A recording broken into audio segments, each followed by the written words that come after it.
शिवशक्ती भीमशक्ती एकजुटीचे प्रणेते महाराष्ट्रातील तमाम शेतकऱ्यांचे, गोरगरिबांचे, कष्टकऱ्यांचे, वारकऱ्यांचे कैवारी माननीय शिवसेना पक्षप्रमुख, महाराष्ट्र राज्याचे सन्मान्य माजी मुख्यमंत्री, कुटुंब प्रमुख श्रीमान उद्धव साहेब बाळासाहेब ठाकरे यांचा अखंड हिंदुस्थानचे कैवारी प्रबोधनकार सुपुत्र, देव देश धर्म मराठी मनाचे मानबिंदू, हिंदू अस्मितेचे शिरोमणी, हिंदुस्थान हिंदू, हिंदुस्थानचे एकमेव हिंदू हृदय सम्राट, हिंदू धर्म रक्षक, सरसेनापती, मान्यता मान्य शिवसेना प्रमुख श्रीमान बाळासाहेब ठाकरे यांचा आवाज सुरक्षा. श्रद्धांजली वाहिली.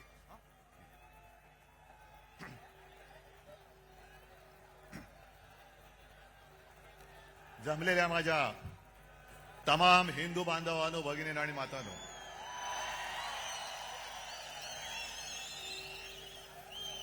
आपल्या परंपरेप्रमाणे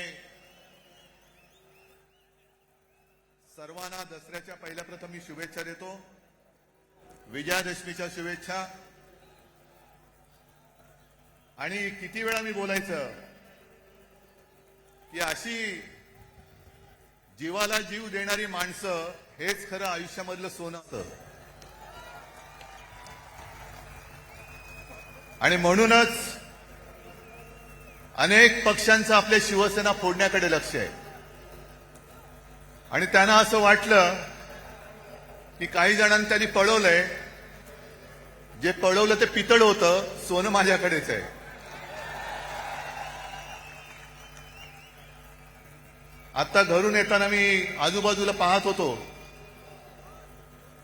वाघाचं कातडं पांघरलेल्या लांडग्याची गोष्ट आपल्याला माहिती आहे, पण बाळासाहेबांची भगवी शाल पांघरणाऱ्या गाढवाचं चित्र मी आज पहिल्यांदा पाहिलं. गाढवावरती किती शाली टाका, गाढव ते गाढवच. आणि जसा आता संजय राऊत यांनी उल्लेख केला,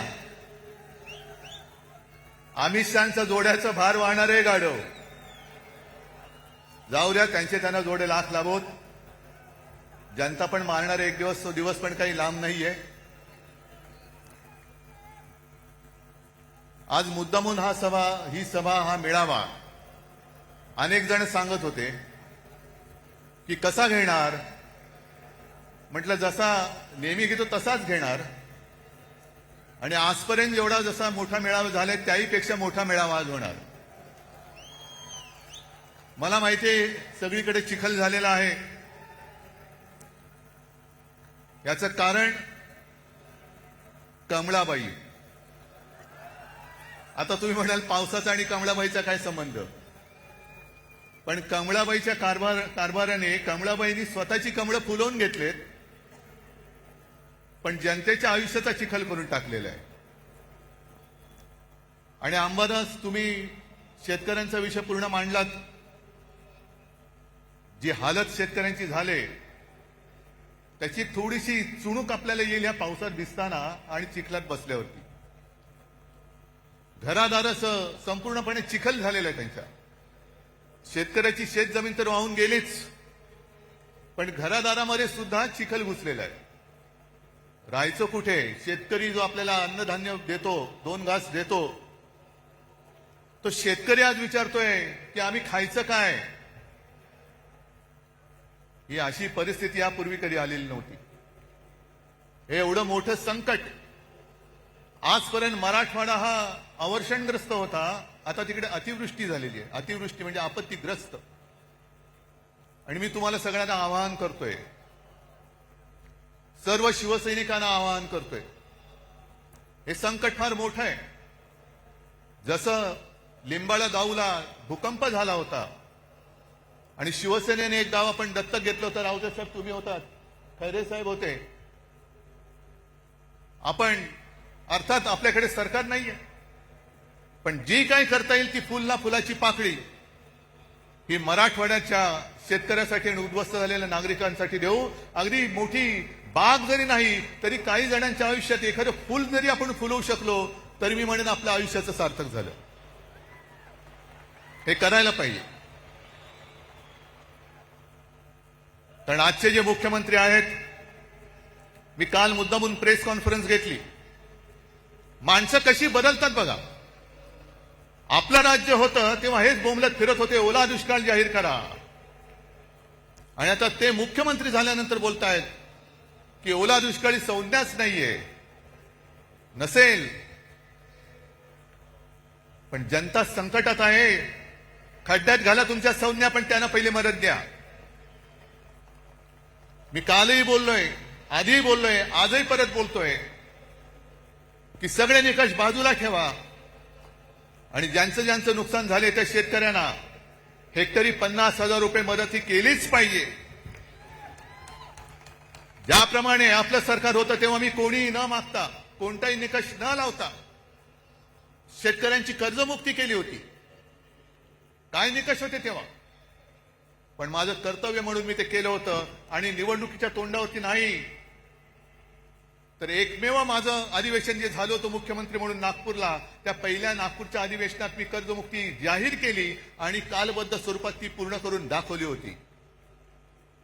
तशी तुम्ही कर्जमुक्ती करा. अजून यांची 2017 साली जाहीर केलेली कर्जमुक्ती अजून होते. अजून शेतकरी प्रतीक्षेत आहेत, लाभ कधी मिळणार. ते पण गेलं पाण्यात सोडून. पण 2017ची कर्जमुक्ती अजून होत नाहीये. आणि आपण कर्जमुक्त केलं होतं शेतकऱ्याला. दरम्यान कोरोनाचं संकट आलं आणि एक गोष्ट थोडीशी राहिली होती, ज्याची सुरुवात केली होती की जो नियमित कर्ज परतफेड करतो त्याला 50,000 रुपये प्रोत्साहनपर राशी म्हणून आपण त्याला द्यायला सुरुवात केली होती. आपण सुरुवात केली आणि या गद्दारांनी त्यांच्या राशी पळवल्या आणि निघून गेले सुरत गुवाहाटीला. म्हणून ते अर्धवट राहिलं. पण आज आपला हा दसरा मेळावा होतोय. आणखीन 2-4 दसरा मेळावे झालेत. बाकीच्यांबद्दल मला काही बोलायचं नाहीये, पण विशेषतः संघाचा जो दसरा मेळावा झाला त्या संघाच्या दसरा मेळाव्याबद्दल मी जरूर बोलणार आहे. कारण 100 वर्ष ही काही थोडी थोडीची वर्ष नाहीये. आज काय योगायोग आहे कल्पना नाही मला, पण संघाची 100 वर्ष पूर्ण होत आहेत आणि नेमकी गांधी जयंती आहे. हा काय योगायोग म्हणायचं की काय मला कळत नाही. पण जशी संघाला 100 वर्ष होत आहेत, तसेच आज एक ज्येष्ठ स्वातंत्र्य सेनानी म्हणा, समाजसेवक म्हणा, जी पारेख यांचं दुर्दैवी निधन झाले. त्यांना सुद्धा मी आपल्या सर्वांच्या वतीने एक आदरांजली आणि श्रद्धांजली वाहतो. कारण अशी लढणारी माणसं आता कमी होत चाललेली आहे. जो लढेल तो तुरुंगात जाईल, ही अशा पद्धतीने यांची सरकारची आता नीती आणि वाटचाल सुरू झालेली आहे. जसं तुम्ही सगळ्यांनी बघितलं असाल की या कालच्या अधिवेशनात जनसुरक्षा कायदा आणला गेला. सर्वांनी विरोध केला. आपण केलाच पाहिजे, तो लागू होऊ देता कामा नयेच. मुख्यमंत्र्यांनी आणि त्यांच्या चेला चपाट्यांनी त्याची मखलाशी केली की हा कायदा असं काही एकट्यासाठी नाही. सगळ्या संघटना जर कोणी अति डावे, कडवे डावे, आम्ही कडवे डावे वगैरे ओळखत नाही, आम्ही देशद्रोही आणि देशप्रेमी या दोनच जणांना ओळखतो. पण तुम्ही नुसतं आम्हाला तोंड देखल्या काहीतरी कारण सांगणार असाल तर उदाहरणासकट सांगतो की कसा गैरवापर होतोय. सोनम वांगचुक, एक चांगला देशभक्त सोनम वांगचुक या माणसाने अतिशय दुर्गम भागात, लेह लडाख, जिकडे कडाक्याची थंडी, नुसती कडाक्याची नाही, हाडं मोडतील अशी थंडी असते, त्या थंडीमध्ये आपले जवान नीटनेटके राहावे, त्यांना काहीतरी उबदार एक आडसा मिळावा म्हणून सोलार टेक्नॉलॉजीवरती त्यांना छावण्या बांधून दिल्या. ती टेक्नॉलॉजी त्यांनी दिली. पाण्याचं दुर्भिक्ष होतं, ते दुर्भिक्ष होऊ नये, पाणी मिळालं पाहिजे म्हणून त्यांनी आईस तुपाची योजना आणली. काल परवापर्यंत जे मोदींची स्तुती करत होते, पण त्यांनी आंदोलन सुरू केलं का? न्याय हक्कासाठी. लेह लडाखला न्याय हक्क मिळालाच पाहिजे. न्याय हक्क ही लोकशाहीतली मूलभूत गरज आहे आणि न्याय हक्कासाठी त्यांनी लढाई करत होते, करतायत. उपोषण चालू ठेवलं होतं, पण सरकार ढुंकून बघायला तयार नाही. मग पेटले सगळे. काय त्याला आता जेनजी जसं नेपाळमध्ये पेटले, लेह लडाखमध्ये रस्त्यावरती आले आणि मोदी बाबांनी त्यांना सरळ उचलून रासुकाखाली आत टाकून दिलं. जा, 1 वर्षाचा बाहेरच पडणार नाही. हा जनसुरक्षा कायदा, हम करे सो कायदा, तोच आपल्याला तोडून मोडून टाकायचा आहे. तोच तोडून मोडून टाकायचा आणि टाकलाच पाहिजे. कारण मोदींची स्तुती करत होते तोपर्यंत वांगचूक हे देशद्रोही नव्हते, पण त्यांच्यावरती आता आरोप ठेवले की तुम्ही पाकिस्तानमध्ये जाऊन आलात, एका शिष्टमंडळात ते पाकिस्तानला गेले होते, म्हणून देशद्रोही म्हणून जर वांगचूक यांना अटक होणार असेल तर नवाज शरीफचा केक गपचूप जाऊन खाऊन येणाऱ्या मोदींना काय म्हणायचं, ह्या सुद्धा प्रश्नाचं उत्तर आम्हाला मिळालं पाहिजे. न्याय हक्क मागणं हा या देशामध्ये देशद्रोह होतोय. आणि म्हणून काही वेळेला असं वाटतं की या सगळ्या कमळाबाईंनी चिखल करून ठेवलाय. जो म्हणतोय ते तुम्हाला आता कळेल. एक एक गोष्टी मी तुम्हाला सांगेन तसं. एक तर भाजप आणि प्रशासन, सरकार चालवण्याचा सूत्राम संबंध नाही, दुरान्वयाने सुद्धा संबंध नाहीये. 3 वर्ष मणिपूर जळतंय. आता काल परवाकडे मोदी मणिपूरमध्ये गेले. 3 वर्ष जळते मणिपूर. तिथल्या महिलांची धिंड निघते, धिंडवडे निघतात अब्रूचे. ना मोदी जायला तयार, ना दुसरे व्यापारी जायला तयार.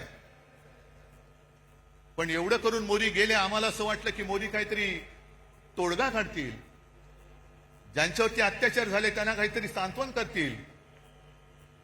पण गेल्यानंतर त्यांचं भाषण आलं होतं. हसायचं की रडायचं. मणिपूरमध्ये गेल्यानंतर मोदीजीने भाषण केलं, मणिपूर के नाम में ही मणी है.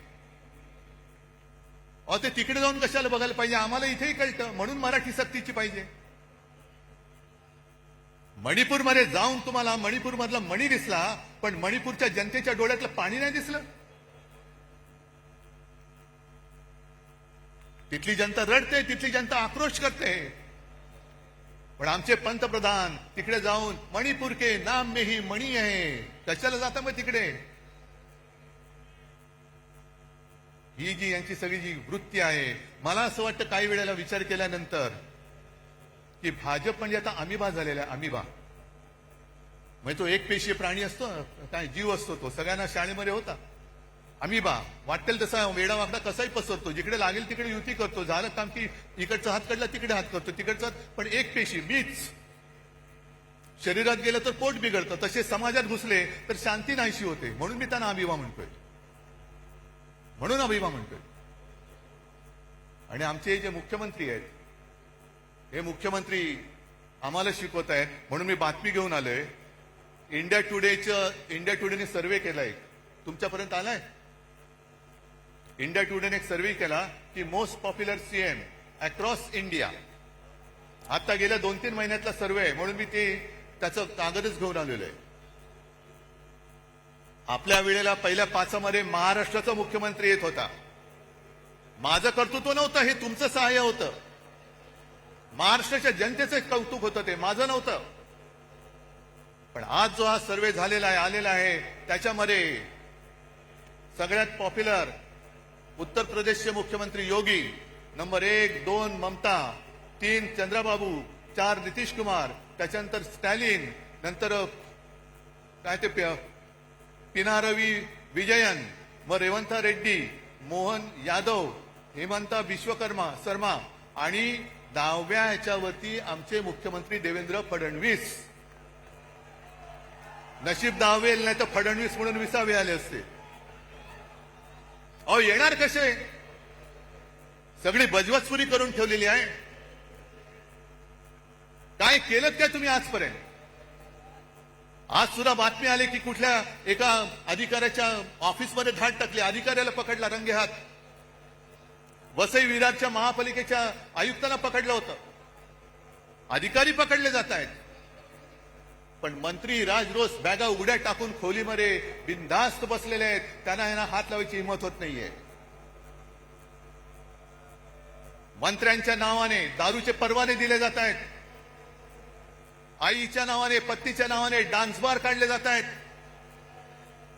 पुरावे सादर केले, विधिमंडळात सादर केले, तरी सुद्धा देवेंद्र फडणवीस त्या मंत्र्यांना समज देऊन सोडून देत आहेत. हे बरं नाही, पुढच्या वेळेला पुरावा दिसता कामा नये.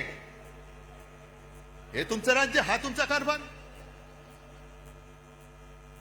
आणि म्हणून मला आरएसएस, मोहन भागवत यांना विचारायचे काही प्रश्न. हे मी प्रश्न लिहून आणलेले, पण आता याचे कागद ओले झालेत आहेत तरी, कारण आता निवडणुका येत आहेत. मुंबई महापालिकेची निवडणूक आहे. निवडणूक तुम्ही लावाच, जनता वाटच बघते. आज येताना सुद्धा मुंबईच्या रस्त्याची झालेली चाळण हे सगळेजण बघतायत, अख्खी मुंबई भोगते. जरा कुठे पाऊस झाल्यानंतर तुंबणारी मुंबई, तुम्ही ते मेट्रो आणि मोनो चालू ठेवण्याच्या ऐवजी मुंबईमध्ये आता बोट सेवा सुरू करा. मेट्रोचं स्टेशन तुंबतंय, मोनोरेल लटकते, खड्डे पडतायत, ट्रॅफिक वाढतोय.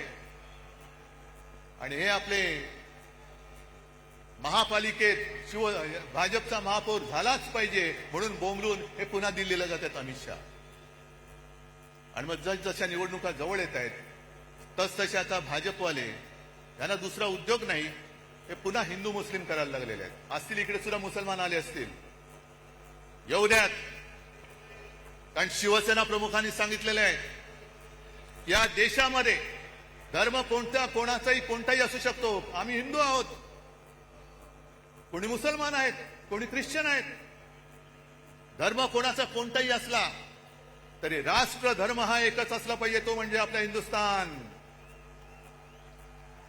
धर्म आपल्या घरामध्ये ठेवा, पण घराच्या बाहेर जेव्हा आम्ही पडतो तेव्हा आमचा देश हाच माझा धर्म, ही शिवसेना प्रमुखांची शिकवण आहे. तुमचं काय हिंदुत्व? म्हणून मला मोहन भागवतांना विचारायचंय, आणि जे भाजपवाले आमच्या अंगावरती येत आहेत की ह्यानी मुंबई जिंकले तर खान महापौर होईल. अरे तुम्ही मुंबई जिंकू शकत नाही तर त्या अदानीच्या चरणावरती मुंबई तुम्ही समर्पयामी करून देऊन टाकाल. जानवं घालाल, शेंडी ठेवाल आणि अदानी नाम समर्पयामी. ही काय व्यापारी म्हणून तुम्ही इकडे मुंबईकडे बघताय, आम्ही आमचा जीव म्हणून मुंबईकडे बघतो आहोत. आणि आम्हाला जर का हिंदुत्व शिकवण्याचा प्रयत्न करत असाल तर पहिला आम्ही भाजपला परत सांगतो, तुमच्या फडक्यावरचा हिरवा रंग काढून टाका आणि मग आमच्याशी हिंदुत्वाच्या गप्पा करा. पहिलं ते तुमचं फडकं आहे, फडकच आहे, तो भगवा असूच शकत नाही. कारण भगवा हा शिवसेनेच्या हातामध्ये आहे, शिवसैनिकाच्या हातामध्ये आहे. तुमच्या फडक्यावरचा हिरवा काढा आणि मग आमच्या अंगावरती या. आणि मग 100 वर्ष झाल्यानंतर मोहन भागवतांना मी सांगतोय की भागवत साहेब, हे तुमचे चेले चपाटे आहोत. 100 वर्ष झाल्यानंतर तुम्हाला समाधान आहे का की ज्या कामासाठी 100 वर्ष संघाने मेहनत केली आणि त्या मेहनतीला आज लागलेली ही विषारी फळं, ही फळं बघितल्यानंतर तुमचं समाधान होतंय का? तुम्हाला आनंद मिळतोय का की याजसाठी केला होता अट्टहास, ही विचारी सगळी फळं त्या झाडाला लागलेत? आणि मला असं वाटतं की कदाचित भागवत साहेबांना सांगता येत नसेल, पण आरएसएसचा हेतू ब्रह्मदेवाचा बाप होण्याचा असेल. पण ब्रह्मदेव नाही झाला, ब्रह्म राक्षस झालेला आहे. आणि मुद्दामून तुम्हाला सांगतो, मी ब्रह्म राक्षस हा शब्द जाणीवपूर्वक वापरतो आहे. सगळ्यांनी घरी जाताना गुगलवरती ब्रह्म राक्षस या शब्दाचा अर्थ बघा. आमच्या अंगावरती हिंदुत्व म्हणून येताना मोहन भागवतांनी जे सांगितले, गेले काही वर्षातली त्यांची वाक्य आहेत. मुस्लिमों को लेकर आरएसएस चीफ मोहन भागवत की बैठक में लिया गया बड़ा निर्णय, अब घर घर पहुंचेगी टीम. आरएसएस प्रमुख मोहन भागवत ने दिल्ली में मुस्लिम धर्मगुरुओं के साथ बैठक की, जिसका उद्देश्य हिंदू और मुसलमानों के बीच की दूरी को कम करना है. पिछले 3 वर्षों से भागवत इस दिशा में सक्रिय है, मदरसों का दौरा कर रहे हैं और मुस्लिम नेताओं से मिल रहे हैं. हे जे एमबीच्या डेटापासून ओरडणारे भाजपडे आहेत त्यांना विचारतोय, मोहन भागवतांनी हिंदुत्व सोडले बोलण्याची हिंमत आहे का तुमची? आहे हिंमत? आणि हे एवढ्यापुरतं थांबलेलं नाहीये. या बातम्या ज्या आहेत, 2022 ची बातमी एक आहे की मोहन भागवत यांनी मशिदीला भेट दिल्यानंतर त्यांचे मुसलमानांचे जे सर्वोच्च नेते आहेत उमर अहमद इलियासी यांनी त्यांचा राष्ट्रपिता म्हणून उल्लेख केला. हिंदुस्थान मधल्या मुसलमानांच्या सर्वोच्च नेत्याने मोहन भागवतांचा राष्ट्रपिता म्हणून उल्लेख केला. जा भाजपड्यांना विचारा त्यांना जाऊन की हिंदुस्थानचे राष्ट्रपिता म्हणालेत का पाकिस्तानचे राष्ट्रपिता त्यांना म्हणालेत. आमच्या अंगावरती येतं. अरे तुम्हाला लाज लज्जा शरम काय आहे की नाही? एक तर काहीतरी ठरवा. आम्ही जे बोललो ते एवढ्यासाठी बोललो ना आकार ना उकार ना ध्येय ना धोरण, कसाही वावरतोय, कसाही वाढतोय, कसाही पसरतोय.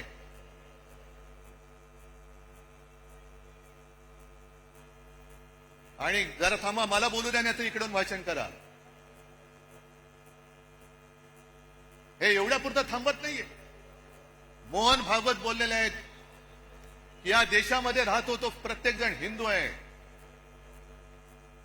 मग हे तुमचे जे चेले चपाटे करतायत हिंदू मुस्लिम, आम्ही जे सांगतोय परत मी त्याच्यावर ठाम आहे की हा देश जो स्वतःचा मानतो तो आमचा आहे. त्या सोफिया कुरेशी ज्यांना हे भाजपवाले पाकिस्तान्यांची आणि अतिरेक्यांची बहीण बोलले होते, ती सोफिया कुरेशी आमची सगळ्यांची बहीण आहे. हे आमचं हिंदुत्व आहे.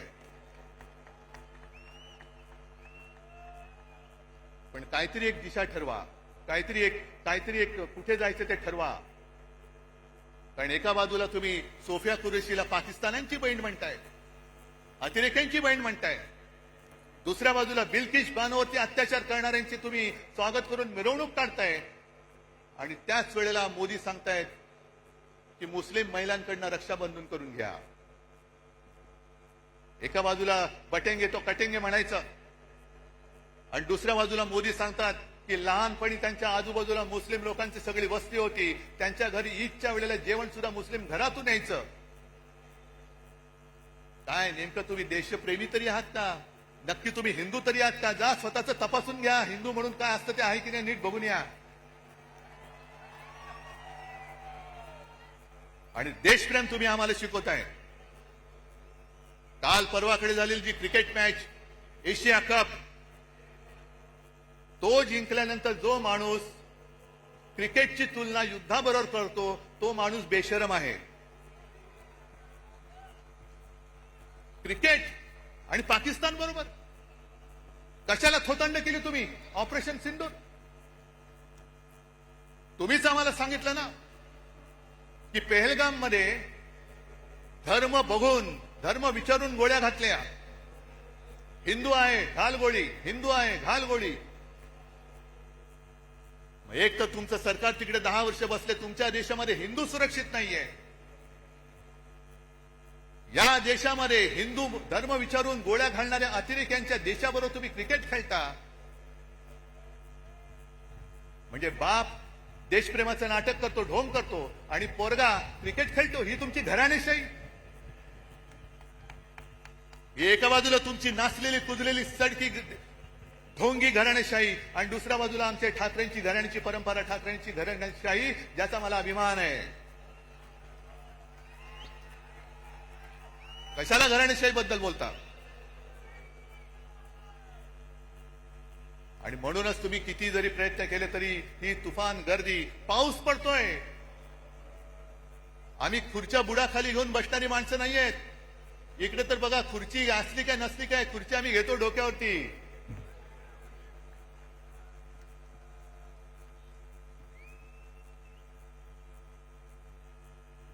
आणि मुंबईच्या बद्दल जर का बोलायचं झालं, कारण आता निवडणुका मागून निवडणुका येणार. काल परवाकडे जेव्हा मी शेतकऱ्यांच्या दौऱ्यावरती गेलो होतो, पाहणी त्यांच्याशी बोलत होतो, शेतकरी उद्विग्न आहे, रडतोय. आणि काही जण मला येऊन बोलत होते की साहेब, तुमच्या काळात तुम्ही केलेली कर्जमुक्ती तशी आम्हाला पाहिजे, तुम्ही आम्हाला परत हवे आहात. म्हटलं आता दादा त्याच्यामध्ये जाऊ नकोस, पहिलं तुला संकटातून बाहेर काढावं लागेल. पण एक वाक्य बोलताना तो बोलून गेलं ते फार महत्वाचं आहे. म्हणून मी जी काल मागणी केली लाडक्या बहिणीबाबत, ती त्याच्यासाठी केलेली आहे.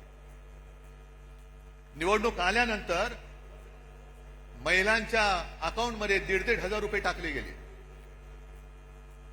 आणि ही गोष्ट काही प्रमाणात आपण मान्य केली पाहिजे की महिला थोड्याशा नाही म्हटलं तरी जिकडे खायला अन्न नाही तिकडे 1,500 रुपये मिळत असतील आणि घरापुरते 1-2 रात्री मुलाबाळांना काहीतरी खाऊ देऊ शकत असेल तर महिला थोड्याशा नाही म्हटलं तरी अरे हे बरं चाललंय. पण तो शेतकरी बोलला की साहेब ही भाजपची अवलाद आहे ना, ही आता पगारी मतदार तयार करते. पगारी मतदार. आपल्याला महाराष्ट्राने ठरवायचंय की आपण भाजपचे पगारी मतदार होणार की स्वाभिमानी मतदार व्हायचंय, हे आता तमाम महिलांनी ठरवायचंय. कारण पंतप्रधान तिकडे बसलेत. आज माझी अशी अपेक्षा होती की सर्व कामं रद्द करून 1 फुल आणि 2 हाफ जे आपल्याकडे आहेत, मुख्यमंत्री आणि 2 उपमुख्यमंत्री, ते तिकडे दिल्लीत जाऊन बसायला पाहिजे होते की माझा महाराष्ट्र आज बुडतोय, अतिवृष्टीमध्ये भिजून चाललाय, जीवन उद्ध्वस्त झालेलं आहे. सगळे निकष बाजूला ठेवून केंद्राकडनं आम्हाला भरघोस मदत द्या. 10,000, 20,000, 25,000 कोटी रुपये आम्हाला द्या. पण पंतप्रधानांना प्रस्ताव पाहिजे. देवेंद्र फडणवीसांचा अभ्यास सुरू आहे. अभ्यास होईपर्यंत त्यांना माहिती आहे की लोक विसरून जातात. जरा थोडंसं काहीतरी हातावर टिकवलं की निवडणुका आपण पार पाडू, मग काय बसले बोंबलत. बिहारमध्ये निवडणुकांच्या तोंडावरती पंतप्रधान तिथल्या महिलांच्या अकाउंटमध्ये 10,000 रुपये त्यांनी टाकलेत. जवळपास किती? 10,000 कोटी रुपये. 10,000 कोटी. काय प्रस्ताव आला होता बिहारमधून? तिकडे निवडणुका असल्यानंतर प्रस्तावाची गरज नाही. तुम्हाला मतं विकत घेण्यासाठी तुमच्याकडे पैसे आहेत, पण उद्ध्वस्त झालेल्या महाराष्ट्रासाठी द्यायला तुमच्याकडे पैसे नाहीत. हा माझा जाहीर आरोप आहे. गेल्या निवडणुकीत सुद्धा मोदी तिकडे गेले होते आणि लिलाव केला. बिहार के लिए मैं पैकेज देना चाहता हूं, कितना दे दूं? 50,000 दे दूं की 70,000? 70,000 दे दूं की 90,000? आणि करत करत करत 1.25 लाख कोटी रुपये त्यांनी तिकडे जाहीर करून टाकले होते. 1.25 लाख कोटी मिळाले की नाही मिळाले बिहारच्या जनतेला माहिती. म्हणजे तुमच्याकडे पैसे आहेत, पण तुम्हाला महाराष्ट्राला, तुम्ही महाराष्ट्रावरती अन्याय करताय. अन्याय तुमच्या मनामध्ये आहे. महाराष्ट्रावरती सूड घ्यायचंय तुम्हाला. हे जे राजकारण चाललेलं आहे, म्हणून मी जे काय म्हटलं की भाजप आणि सरकार यांचा सुतराम संबंध नाहीये. सुतराम संबंध नाहीये. याला प्रत्येक गोष्टीमध्ये महोत्सव साजरे करायचे. बचत महोत्सव, बचतोत्सव. जीएसटी कमी केला, लावला कोणी होता? नेहरूने लावला होता. नेहरूने लावला होता का जीएसटी? मग गेले 8 वर्ष तुम्ही लुटलात संपूर्ण देशाला. 125 लाख कोटी रुपये तुम्ही तिकडे खिशात घालून बसलात. म्हणजे मला तो राजेश खन्नाचा पिक्चर आठवला. कुठला तो आज का एमएलए का काहीतरी पिक्चर आहे. त्याच्याकडे काही हॉटेलवाले येतात आणि सांगतात की अमुक एका पदार्थाची किंमत वाढवायची. ते सगळे म्हणतात अहो किंमत वाढवली तर लोक बोंबलतील. तुला कितना चाहते हो? नहीं दुगना करना चाहता हूं.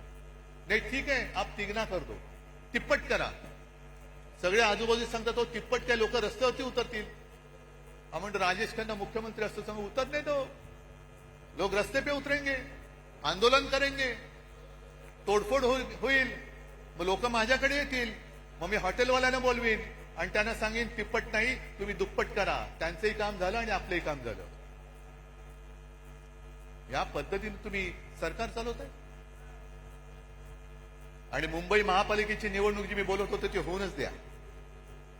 मुंबई महापालिका सुद्धा यांनी कशी गहाण टाकलेली आहे. एक तर तुमचा ज्याच्याशी संबंध नाही ती सगळी कामं स्वतःकडे, स्वतःवरती त्याचं श्रेय घेत आहे. बीडीडी चाळ आम्ही केली. कुठे केली? बीडीडी चाळीचं भूमिपूजन मी केलं होतं. सोबत शरद पवार होते आणि आदित्यनी तिथे आणि त्याच्याबरोबर जितेंद्र आव्हाडांनी मेहनत केलेली आहे. मुंबईचा कोस्टल रोड आम्ही केला. अरे लोक माहिती आहे ना लोकांना स्वप्न कोणाचं आणि पूर्ण कोणी केलं. आणि आज सुरतांनी एक गोष्ट केली, जी गोष्ट आदित्य इतके वर्ष बोलत होता की मुंबई हे न झोपणारं शहर आहे. दिवसा जे ऑफिसमध्ये जातात त्यांना दिवसा जेवणाची आणि खाण्याची, पिण्याची म्हणजे पाणी पिण्याची नाही सोय असते, तर रात्री काम करणाऱ्यांची का असू नये? तेव्हा भाजपवाल्यांनी जो काय नंगा नाच केला होता, संस्कृती, नाईट लाईफ, नाईट लाईफ. अहो, नाईट लाईफ म्हणजे तुम्ही मकावला जाऊन नाईट लाईफ वाले, तसं नाईट लाईफ नाही. कळलं ना? हा, हे मकावला जाऊन यांचं नाईट लाईफ फुलणार आणि आम्हाला इकडे शिकवणार साधन सुचिता. आज जे आपण बोलत होतो तेच त्यांनी केले. रात्री सुद्धा आम्ही पब आणि बारची मागणी करतच नव्हतो. उलटा आमचं म्हणणं आहे बार रद्दच करा. जे तुमचे मंत्री चालवत आहेत त्यांना पहिल्या मंत्रिमंडळातून काढा, ही आमची मागणी आहे. पण सगळं श्रेय आपल्याकडे घ्यायचं आणि दुसरं तुमच्याकडे द्यायची. मुंबई महापालिका सुद्धा आज जवळपास 2.25 लाख कोटीच्या तुटीमध्ये आणि खड्ड्यामध्ये टाकलेली आहे. सहन करायचं आपण, बघत बसायचं आपण.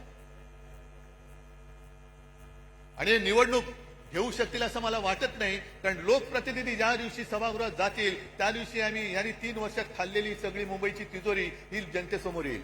आम्ही आणणार व्हाईट पेपर, पहिला काढणार, त्याच्यावरती व्हाईट पेपर काढणार आहे. बोलण्यासारख्या बऱ्याच गोष्टी आहेत, मला हरकत नाहीये, पण तुम्ही तरी किती वेळ भिजणार?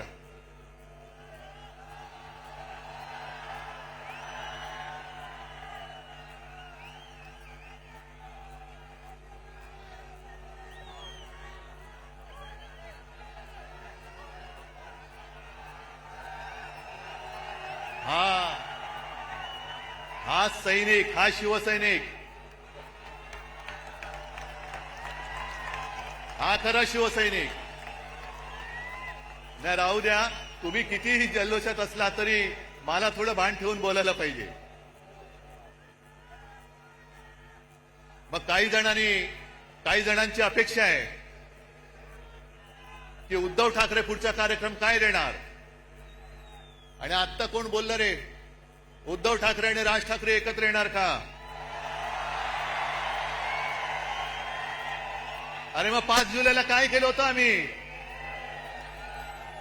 आणि तेव्हा मी बोललेलो आहे, आम्ही एकत्र आलोय ते एकत्र राहण्यासाठी.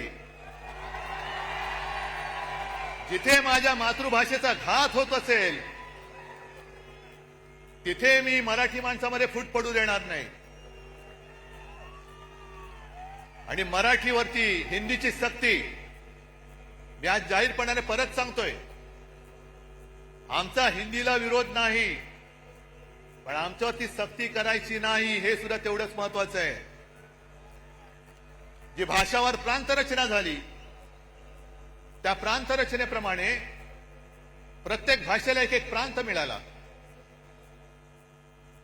मग गुजराती लोकांना गुजरात मिळालं, बंगाली लोकांना बंगाल मिळालं, कानडी लोकांना कर्नाटक मिळाला, तमिळ सगळंच मिळालं, राजस्थान असेल, मध्य प्रदेश असेल, झारखंड असेल. तसा मराठी भाषेला महाराष्ट्र मिळाला. भाषावर प्रांतरचना झाल्यानंतर प्रत्येक राज्याला राज्याचं सरकार मिळालं, राज्याची राजधानी मिळाली. पण महाराष्ट्राला महाराष्ट्राची राजधानी मिळाली नव्हती. ती मुंबई, मराठी माणसांनी रक्त सांडून मिळवलेली मुंबई, ही जर का या व्यापाऱ्यांच्या खिशात जात असेल तर खिसा फाडून आम्ही मुंबई राखल्याशिवाय राहणार नाही. त्याच्यामुळे या ज्या काही कंड्या पिकवल्या जात आहेत, दसरा मेळाव्यात राज ठाकरे येणार का, उद्धव ठाकरे जाणार का, त्या सगळ्या मराठी द्वेष्टांना सांगतोय की तुम्ही आमच्या मराठीला हात लावून बघा, हिंमत असेल तर हात लावून बघा, हात जागेवर ठेवणार नाही. आमचं कोणाशी भांडण नाहीये. काय किती आतापर्यंत मारामाऱ्या झाल्या, आमच्या अंगावरती येऊ नका. जे शिवसेना प्रमुखांनी शिकवलंय, एक तर कोणाच्या अंगावर जायचं नाही, पण कोणी अंगावर हात उचलला तर तो हात जागेवर ठेवायचा नाही. आणि तीच शिकवण घेऊन आम्ही पुढे चाललेलो. आम्हाला कोणाचं उणं काढायचं नाहीये. पण विशेषतः मी 2 महत्वाच्या गोष्टी ज्या तुम्हाला सांगितल्या, एक म्हणजे भारतीय जनता पक्षाला मी आज इशारा देतोय की हिंदुत्वावरनं आमच्या अंगावरती येऊ नका. तुमच्या सगळ्या टोप्या घातलेले फोटो मी त्याचं प्रदर्शन लावल्याशिवाय राहणार नाही.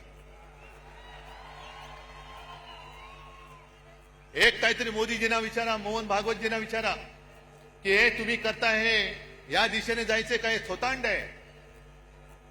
आणि आम्हाला प्रश्न विचारण्याच्या आधी तुम्ही तुमच्या नेत्यांना प्रश्न विचारा की ती पटेंगे तो कटेंगे कधी करायचं आणि राखी कधी बांधायची. एका राज्यामध्ये गोवंश हत्या बंदी. म्हणजे मी पूर्वी बोललोय, याच दसरा मेळाव्यात बोललेलो आहे की महाराष्ट्रामध्ये गोमाता आणि बाजूला जाऊन खाता, हे तुमचं हिंदुत्व. आणि 2-3 वर्षापूर्वी त्या उत्तरेमधल्याच राज्यामध्ये तो आर्यन मिश्रा नावाचा एक पोरगा, 22-23 वर्षाचा पोरगा मित्रांबरोबर चालला होता रात्री. त्याचा पाठलाग करून त्या बोगस तथाकथित गोरक्षकांनी त्याला भर रस्त्यात गोळ्या घालून मारला. त्याने शिक्षा झाली की नाही कोणालाच माहिती नाहीये. पण तुम्ही माणसं मारताय संशयावरनं. गोमांसाची तस्करी करतोय म्हणून तिकडे मारायचं आणि इकडे गोमांस जाऊन खायचं. ही कुठली पद्धत आहे तुमची? जे नॉर्थ ईस्ट आहे, जे किरण रिजिजू आहेत, त्यांनी सुद्धा सांगितले, तिथल्या त्यांच्या प्रदेशाध्यक्षांनी सांगितले की ते त्यांच्या राज्यामध्ये गोमांस खातात. मग ते तुमच्या पक्षात अजून कसे ठेवले? त्यांना काना लात मारून घालून टाकत. त्याच्यामुळे एकदा काय ती व्याख्या ठरवा, चौकट ठरवा. पण तुम्ही हिंदुत्वाचं ढोंग आणि देशभक्तीचं सोंग हे आता सोडा. मी भाजपला प्रेमाने सांगतोय, प्रत्येक वेळेला काय आग पाखड करण्याची गरज आहे अशातला भाग नाही. एक तर नशिबाने तुम्हाला संधी मिळालेली आहे, त्या संधीचं सोनं करा.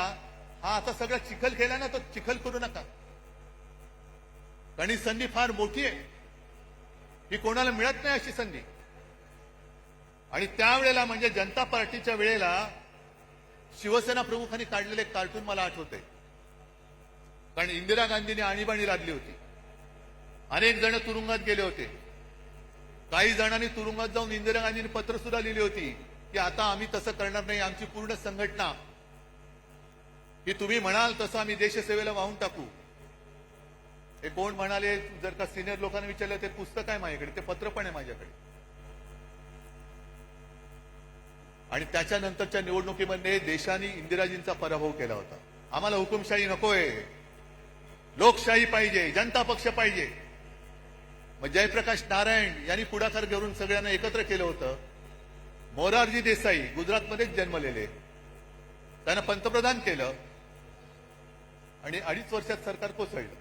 तेव्हा बाळासाहेबांनी त्या सुमारास एक कार्टून काढले, त्या फटकारे पुस्तकात आहे. मोरारजी देसाई असे एक उतार दाखवले आहे आणि एक महिला, तिच्यावर लिहिले लोकशाही आणि वरती लिहिले परतीचा प्रवास. कारण ती लोकशाही तिला धरून तेव्हाचे पंतप्रधान मोरारजी देसाई तिला अंधाऱ्या खाईमध्ये घेऊन चालले, लोकशाहीला खाईत घेऊन चाललेले. आणि तेच आहे, व्हायचे तेच झाले. हेकड वृत्तीमुळे जे घडायचे नव्हते तेच परत घडले. मोरारजी पुन्हा लोकशाहीला अंधाऱ्या खाईत घेऊन चालले. तेच चित्र आज मला दिसायला लागलेलं आहे. आणि त्या सगळ्या अंधाऱ्या खाईमध्ये जायचं नसेल तर आपल्या शिवसेनेची मशाल घेऊनच आपल्याला पुढे जावं लागेल. प्रश्न विचारावेच लागतील. जसं मोदींनी 2014 साली केलं होतं चाय पे चर्चा, पहिली तिथूनच सुरू करा. 14 साली चहाची किंमत काय होती आणि आज चहाची किंमत काय, पहिली सुरुवात तिथूनच करा. चाय पे चर्चा. दूध टाकल्यानंतर जीएसटी वाढतोय, साखर टाकल्यानंतर वाढतोय, पाणी काढलं की कमी होतोय, इथून सुरू करा. आणि प्रत्येक टपरीवरती बसून भ्रष्टाचार पे चर्चा सुरू करा. भ्रष्टाचार, यांनी केलेला भ्रष्टाचार. आणि आज महाराष्ट्र सरकारला मी इशारा देतोय की शेतकऱ्याची कर्जमुक्ती लवकर करा. शेतकऱ्याला 50,000 रुपये हेक्टरी लवकर जाहीर करा, नाहीतर मराठवाड्यामध्ये आम्ही रस्त्यावरती उतरल्याशिवाय राहणार नाही. राज्यभर आम्ही आंदोलन करू. मराठवाड्यामध्ये आम्ही सुद्धा लवकरात लवकर एक, जर यांनी जाहीर नाही केलं तर मोठा मोर्चा आपण खैरेसाहेब अंबादास मोर्चा लावायचा. कसे देत नाही, शेतकऱ्याचा हक्क आहे. आणि हे आंदोलन झालं पाहिजे. जिथे जिथे अन्याय दिसेल त्या अन्यायावरती वार करणं. आणि मी तर म्हणेन कार्यक्रम काय, ह्या ज्या काही तुम्हाला मी थोडक्यात गोष्टी सांगितल्या की देशात जे अंधभक्त झालेले आहेत त्या अंधभक्तांच्या डोळ्यावरची पट्टी काढणं आणि देशभक्ती खरी काय आहे, हिंदुत्व खरं काय आहे हे दाखवून देणं, हाच एक आपल्या याच्या पुढे कार्यक्रम. आज तुम्ही सगळेजण इकडे आलात, लांबून आलेला आहात, बाहेर गावातून आलेला आहात. सांभाळून जा, सुखरूप जा. आणि हातामधला भगवा, हा भगवा हाच पाहिजे. याच्यावरती निशाणी, आपली निशाणीचं चिन्ह दुसरं ठेवा, पण भगवा हा शिवरायाचा भगवा. हा भगवा डौलाने फडकत लोकांना वाटलं पाहिजे, अरे माझा रक्षण करता हा बाळासाहेबांचा शिवसैनिक आहे. भगवी शाल पांघरलेलं गाढव होऊ शकत नाही, कदापि होऊ शकत नाही. बस सगळ्यांना धन्यवाद देतो आणि असंच प्रेम, असेच आशीर्वाद कायम पाठीशी असू द्या. धन्यवाद. जय हिंद, जय महाराष्ट्र.